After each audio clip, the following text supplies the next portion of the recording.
नमस्कार दोस्तों, आज की कहानी का नाम है चाल खाली। सपेरा बीन बजा नाचूंगी मैं नाचूंगी। यह पुराना गाना फिल्म गीत तो सभी ने सुना होगा, मगर आज जो शख्स बीन बजा रहा है वो सपेरा नहीं, बिग पाइपर है। मेरे जादुई पाइप पर इस वक्त निकल रही है मच्छरों को मदहोश कर देने वाली मॉस्किटो चार्मिंग। इसलिए मैं जहाँ से भी गुजर रहा हूँ, हजारों लाखों मच्छर मेरे पीछे पीछे खिंचे चले आ रहे हैं। मुझे इन मच्छरों को कुल्ला की एक चाल में ले जाकर छोड़ना है। वहाँ पहुंचकर मैं पाइप पर बजाना बंद कर दूंगा, जिसके साथ ही इन सारे मदहोश मच्छरों की मदहोशी दूर हो जाएगी और ये पूरी चाल में फैलकर हंगामा मचा देंगे। जैसे ही पाइप पर बजना बंद हुआ, मैं तो माधुरी दीक्षित का खून पी रहा था। मैं इस गंदी जगह पर कैसे आ गया? और मैं रवीना टंडन के रास्ते से जा रहा था, मैं यहाँ कैसे आ गया? जबकि इधर चाल के कोहराम मचा हुआ है। हे भगवान, सुबह सुबह म्यूनसिपालिटी वाले भरकर न सिर्फ मुझे चाल की सफाई कर गए बल्कि डीडीटी भी छिड़क गए। रही सही कसर तो शाम के मच्छर मार दवा का धुआं फेंककर स्मोक मशीन ने पूरी कर दी। लगता है हमारे बुरे दिन आ गए। आज पूरी चाल में एक भी मच्छर काटने को नहीं है। मुझे तो पूरे शरीर पर यहाँ वहाँ काटते मच्छर मारते हुए सोने की आदत है। हाय मच्छर, क्या गए, हमारी नींद ही आराम हो गई। गुरु, मैंने तो टायर के टुकड़ों में पानी भी भरकर रख दिया, पर मच्छर पैदा ही नहीं हुए। अगर हमें सुख की नींद न आई तो सुबह काम की तलाश में कैसे जाएंगे? तभी, अरे बंसी, ये तू क्या कर रहा है? बिना मच्छर जग सूना। गमराज, ऐसी जिंदगी से तो मौत भली, अलविदा। अचानक, ठहर जा बंसी, वो देख, भगवान ने हमारी सुन ली। देख, मच्छर आ गए, और मच्छर भी थोड़े बहुत नहीं, हजारों लाखों। याहू, मरना कैंसिल। चलो भाइयों, अपने अपने बिस्तर संभाल लो। पर इतने मच्छर आए कहाँ से? और कुल्ला चाल में गूंज उठी जानी पहचानी आवाज़ें। अगली सुबह, ये तूने क्या किया बिग पाइपर? मैंने तुझे चाल खाली करवाने के लिए भेजा था ताकि मैं वहाँ पर एक शानदार 5 स्टार होटल बनवा सकूँ, मगर तूने तो उल्टा चाल वासियों की खुश कर दिया। मगर ऊंचा साहब, मैंने तो सोचा था कि जब हजारों लाखों मच्छर बस्ती के लोगों की नींद हराम कर देंगे तो वो खुद ही चाल खाली करके चले जाएंगे। मुझे क्या पता था कि वो कमबख्त खुश हो जाएंगे। पर आप फिक्र नोट करें ऊंचा साहब, कल सुबह तक चाल जरूर खाली हो जाएगी। वो तो ठीक है, पर तू मेरी ये चीज़ें क्यों तोड़ रहा है? बिग पाइपर को जब गुस्सा आता है तो वो ऐसी ही चीज़ें तोड़ता है। मेरे 5 स्टार होटल का मॉडल भी तोड़ दिया। बहू, अगली रात चालवासियों के लिए बहुत भारी साबित होने वाली थी। ही इस बार पाइपर स्नेक चार्मिंग धुन बजाकर मदहोश करके ले आया है हजारों सांपों को। फिर थोड़ी देर बाद कुल्ला चाल में परमाणु बम के धमाके को मात देते गूंजी एक जबरदस्त चीख। सांप, और थोड़ी देर में हर आदमी चाल की छत पर नजर आने लगा। हाथ जोड़कर शिव की स्तुति करो, ओम नमः शिवाय। पर वो तो छत की तरफ भी आ रहे हैं, अब क्या करें? सकालू किसी तरह बचता बचता जा पहुंचा गमराज के कमरे के सामने। गुरु, बाहर निकलो, पूरी बस्ती में सांप घुस आए हैं, जबकि अंदर। मुझे पता लग चुका है सकालू। गमराज ने बड़ी फुर्ती से सांप के साथ चादर को उछाल फेंका और चादर में ही सांप को कैद कर लिया। तभी सकालू अंदर आ गया। गुरु, पूरी बस्ती में हजारों सांप ना जाने कहाँ से आ गए हैं। मैं अपनी बीवी बच्चों को एक बड़े संदूक में बंद करके किसी तरह सांपों से बचकर यहाँ पहुँचा हूँ। जल्दी से कुछ करो गुरु, वरना चाल में लाशों के ढेर लग जाएंगे। ओह, तू घबरा मत सकालू, ये डंडा देख, ये चंदन का डंडा है जो मेरे दादाजी ने मेरी माँ को दिया था। पर मुझे तो ये चंदन की गुल्ली लग रही है। जब मेरे दादाजी ने माँ को दिया था तब ये पूरा 4 फीट डंडा ही था।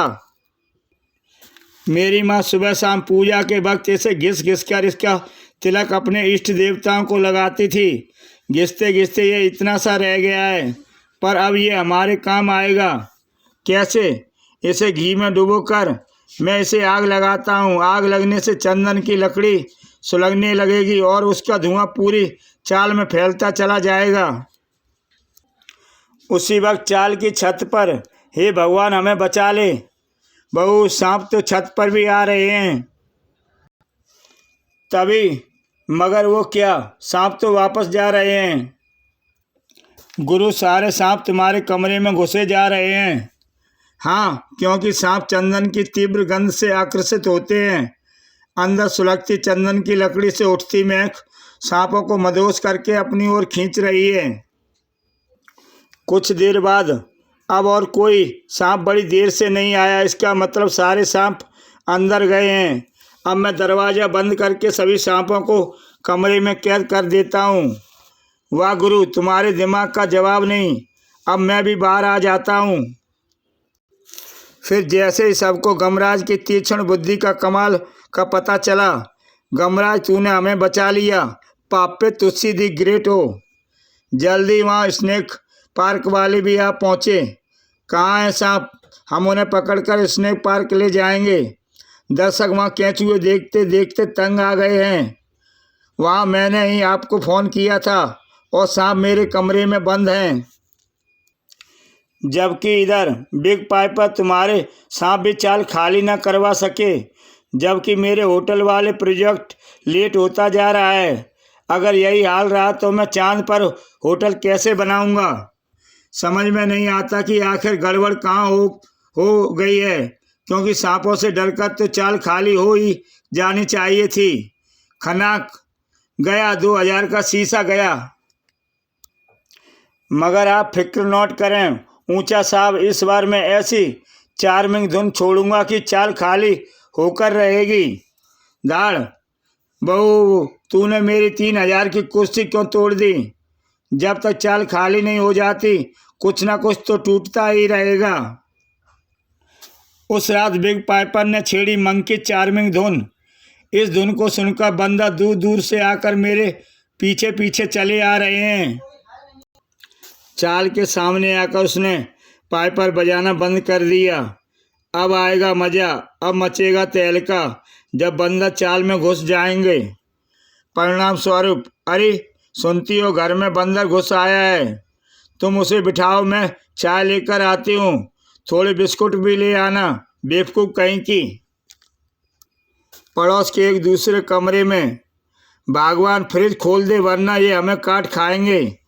बंदर तुमसे ज़्यादा समझदार हैं, वो पहले ही फ्रिज की तरफ जा रहे हैं। ये लोग उस बक्से में खाने की चीज़ें रखते हैं। चल उसे खोलते हैं।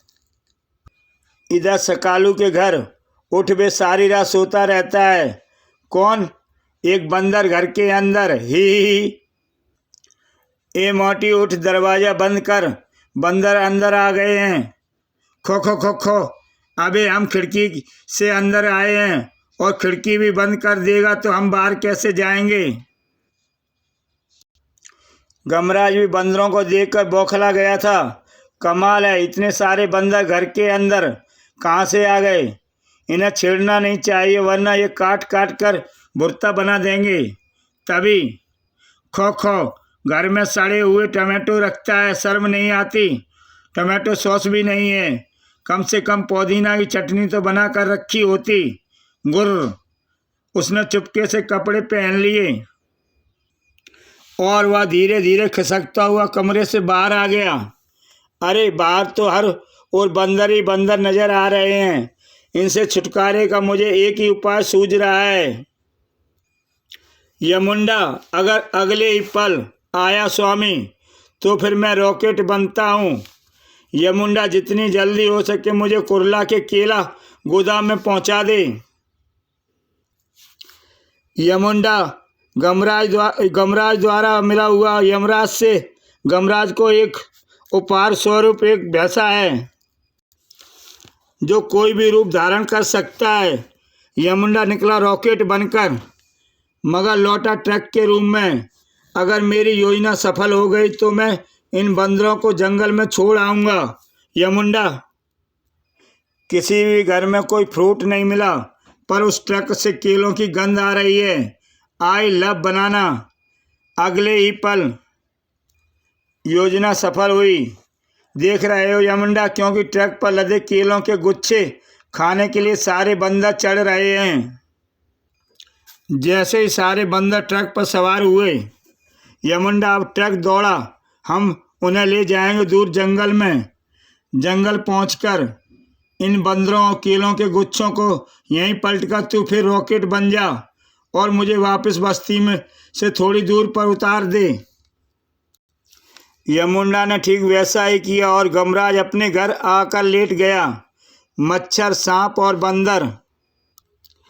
अगले दिन सुबह सकालू एक के बाद एक तीसरी रात थी कि हमारी चाल पर पहले मच्छरों का, फिर सांपों का और फिर बंदरों का हमला हुआ। हाँ गुरु, कहीं कोई गड़बड़ तो है। अगर कहीं कोई गड़बड़ होगी तो उसका पता आज रात को लग जाएगा, क्योंकि ये सारी गड़बड़ रात को ही शुरू होती हैं। इधर ऊंचा साहब के सब्र का पैमाना भी छलक रहा था। अब मैं और बर्दाश्त नहीं कर सकता। मुझे लगता है कि तुम अपनी इस पीपनी से, जिसे तुम जादुई कहते हो, वो चाल खाली नहीं कर पाओगे। ये मेरी जादुई पाइपर का इंसल्ट है और मैं इंसल्ट बर्दाश्त नहीं कर सकता। गुर्र। पर ये क्या, तुम इस बार मुझे कहाँ ले आए? यहाँ तो कुछ तोड़ने के लिए है ही नहीं। ये खंडर है तो सही, इसे ही तोड़ो। बच्चों, तूने मेरा बहुत नुकसान कर लिया और फायदा एक पैसे का नहीं कराया, इसलिए इस बार मैं तुझे खंडर में मिला हूँ। अब मैं देखता हूँ तू खंडर को कैसे तोड़ता है। पर तू ये तोड़फोड़ करता क्यों है? तुमने मेरी दुखती रग पर हाथ रख दिया। मैं जब बहुत दुखी हो जाता हूँ अपनी दुख भरी कहानी सुनाता हूँ। रात होने में काफ़ी देर है, चलो तब तक तुम तुम्हारी कहानी सुना दो। तो फिर लो कहानी शुरू। मेरा असली नाम देवेंद्र है। मेरे बापू का नाम मुरारी था। वह एक मछेरा था। वह सुबह सुबह बाकी मछेरों के साथ मछलियां पकड़ने अपनी नौका लेकर समुद्र में चला जाता था। अच्छा बेटे देवू, मैं चला। बाय बाय बापू। वह सबसे ज़्यादा मछलियां पकड़ कर लाता था। बापू, तुम्हारे जाल में इतनी सारी मछलियां कैसे फंस जाती हैं? ये अंदर की बात है बेटा, राज की बात कह दो तो मछलियां फंसना कहीं बंद ना हो जाएं। दूसरे मछेरों की नौकाएं एकदम खाली लौटती थी। आज तो मेरे जाल में सिर्फ एक ही मछली फंसी और वो भी मरी हुई। शुक्र कर मछली तो मिली तुझे। मेरे जाल में ये फटा हुआ जूता फंसा, वो भी बिना जुर्राब का। आज भी मुरारी बाजी मारकर ले गया। उसकी नौका मछलियों से खचाखच भरी थी। जब वो समुद्र में मछलियां पकड़ रहा होता है तो सारी मछलियां उसी के जाल में फंसने के लिए चली जाती हैं। मेरा बापू हर शाम मुझे बांसुरी बजाना सिखाता था। देवू बेटा, बांसुरी बजाना सीख लेना तो मज़े करेगा। मेरे बापू से मछेरों को ईर्ष्या बढ़ती चली गई और एक दिन सुबह, बापू तुम मुझे मछलियां पकड़ना सिखाने समुद्र में अपने साथ क्यों नहीं ले जाते? वो इसलिए बेटा देवू, ताकि अगर कभी समुद्र में कोई दुर्घटना घट जाए तो कम से कम मेरा वंश चलाने के लिए तू जीवित तो रहेगा। उस दिन दूसरा कोई भी मछेरा मछलियां पकड़ने नहीं गया तो मुझे अचरज हुआ। चाचा, आज आप मछलियां पकड़ने क्यों नहीं गए? बेटे, आज मेरी तबीयत ठीक नहीं है और हमारी भी। मैं भोला भाला उस वक्त उनके षड्यंत्र को न समझ सका। है आज मुरारी वापस नहीं लौटेगा, क्योंकि हमने उसकी नौका की तली में एक जगह से काट दिया है, जो मछलियों का वजन पड़ते ही टूट जाएगी। उस शाम मेरे बापू वापस न लौटा। लौटी तो सिर्फ वो बांसुरी जो हर वक्त बापू के पास रहती थी। अरे ये तो मुरारी की बांसुरी है। डूब गया बेचारा। नहीं बापू, रो मत बेटा। रोज वो मछलियां खाता था, आज मछलियां उसे बेचारे को खा गई। हिसाब बराबर हो गया। मगर मैं वहीं बैठा अपने बापू की प्रतीक्षा करता रहा। तभी बापू की उल्टी हुई नौका लौट आई। अरे, इसकी तली में तो छेद है। ये काम जरूर उन्हीं मछेरों का होगा जो मेरे बापू से ईर्ष्या करते थे। गुर्र, मैंने गुस्से में भरकर उन मछेरों की वहाँ खड़ी सारी नौकाएं तोड़ डालीं। जब इस बात का पता मछेरों को चला तो उन्होंने आकर मुझे तोड़ डाला। हम तो अपनी नौकाएं जोड़ लेंगे, मगर तू अपनी हड्डियां नहीं जोड़ पाएगा। मुझे घायल छोड़कर वो सब चले गए। मैं भूखा प्यासा वहीं पड़ा रहा। तीसरे दिन मुझे कौओं और गिद्धों ने जोड़ने का होश आया। क्वैक 3 दिन से ये पड़ा है, मरा है या नहीं। काऊ, 2 दिन तक मैं यहीं समझता रहा कि ये दिन में धूप सेक रहा है और रात में चांदनी। अरे, ये तो जिंदा है। मैंने उठकर चील कौओं को भगाया। उठते ही मुझे भूख लगी, मगर मैं जानता था कि पूरी मछेरा बस्ती में मुझे कोई पानी भी नहीं पूछेगा। आह भगवान, अब मैं क्या करूं? कम से कम नौका तो मछलियों से भरकर भेज देते। दुख में डूबकर मैंने बापू की बांसुरी बजानी शुरू कर दी। अचानक दम घुटता महसूस कर मैंने बांसुरी बजानी बंद की और जब आंखें खोली, अरे ये क्या, इतनी सारी मछलियाँ। मछेरे भी मेरी बांसुरी की दर्द भरी तान सुनकर वहां पहुंच गए। ओह, तो ये राज था मुरारी के ज़्यादा मछलियां पकड़कर लाने का। सारी मछलियां बांसुरी की तान पर उसकी नौका की ओर खिंची चली जाती थी। टूट डालो इसकी बांसुरी, ना रहेगा बांस, ना बजेगी बांसुरी। नहीं, ये मेरे बापू की आखिरी निशानी है। पर किसी ने मुझ पर रहम न किया और मछलियां मार मार कर मुझे फिर से बेहोश कर दिया। होश आने पर मैं बापू की टूटी बांसुरी लेकर बस्ती छोड़कर चला पड़ा। अब मैं यहाँ नहीं रहूँगा, क्योंकि यहाँ के लोग मुझे देखते ही पीटना शुरू कर देते हैं। क्या सारी उम्र मैं पिटता ही रहूँगा? मैं शहर आ गया। उस रात फुटपाथ पर सोए सोए अचानक मुझे बांसुरी की याद आई। यहाँ मुझे बांसुरी कहाँ से मिलेगी? तभी हो गया जुगाड़। मैंने उस पुराने पाइप को उखाड़ लिया और उसमें बापू की टूटी बांसुरी फिट कर दी और उसे ही बांसुरी की तरह बजाने लगा। मगर तभी फुटपाथ पर सोए बाकी लोगों ने उठकर मुझे पीटना शुरू कर दिया। एक तो नलका तोड़ दिया, ऊपर से कुत्ते जैसी बांसुरी बजाकर नींद भी खराब करता है। लेकिन मुझ पर तो बांसुरी बजाने का जुनून सवार था। मैं सड़क पर बांसुरी बजाता चल पड़ा। अचानक मेरी नज़र मेरे पीछे पड़ी। अरे, इतने सारे कुत्ते कहाँ से आ गए? मगर संगीत रुकते ही, कमाल है, बांसुरी बंद करते ये हिंसक होकर लोगों पर टूट पड़े। अगले दिन फिर मुझे बांसुरी बजाने की हुड़क उठी। थोड़ी देर बाद जब मैंने पीछे देखा, अरे ये क्या, बिल्लियां ही बिल्लियां। मैंने बांसुरी बजानी बंद की तो बिल्लियों ने घरों में घुसकर इतना उत्पात मचाया कि लोग घर छोड़ भागे। तभी मुझे मेरी बांसुरी बजाने की ताकत का एहसास हुआ और तभी मेरी नज़र तुम पर पड़ गई और मैं तुम्हें अपने साथ ले आया, क्योंकि मुझे चाल खाली करवानी थी। मैंने तुम्हें ये बढ़िया ड्रेस खरीद कर दी, जिसके बाद तुम बन गए बिना बिग पाइपर और अभी तक भी तुम चाल खाली नहीं करवा पाए। लानत है तुम पर। लगता है मुझे गुंडों की मदद लेनी पड़ेगी। मेरे होते हुए इनकी नौबत नहीं आएगी। तुम्हें कल सुबह चाल खाली मिलेगी। उस रात आज मैं बजा दूंगा गुंडा चर्मिंग धुन, जिसकी मदोस धुन से सारे गुंडे मेरे पीछे पीछे चले आ रहे हैं। जबकि इधर चाल की छत पर दुबके हुए गमराज और सकालू चौंक पड़े। गुरु, वो देखो कौन है? और उसके पीछे पीछे तो गुंडों की सेना चली आ रही है, मगर उनमें से एक भी गुंडा मुझे होश में नहीं लग रहा। लगता है सारे फसाद की जड़ वो पाइपर बजाने वाला आदमी ही है। उसने अब अपना बात बजाना बंद किया है और सारे गुंडे एक्टिव होकर हमारी चाल में घुस रहे हैं। सकालू, तू लोगों को सावधान कर। मुझे फौरन ही उस पाइपर को पकड़ना होगा। मैं अभी गया गुरु। और बच्चों तूने बड़ा सताया है हमें चालवासियों को, आज मैं तुझे बचकर नहीं जाने दूंगा। तू रोजाना हमारी चाल पर नई नई आफतें क्यों ढा रहा है? बोल। बोलता हूँ मैं, नहीं बोलता है मेरा पाइपर। बिग पाइपर ने अपना पाइपर मुंह से लगाया ही था कि लगता है इसमें मदोश कर देने वाला कोई गुण है, क्योंकि मैंने गुंडों की मदोशी इसके बंद होते ही टूटते देखी थी। अब मैं तेरे मुंह को इसे बजाने लायक ही नहीं छोड़ूंगा। मैं गुंडों से तुझे पिटवाऊंगा, पर आज नाकाम होकर नहीं जाऊंगा। आज ऊंचा साहब का काम होकर रहेगा, यानी आज चाल खाली होकर रहेगी।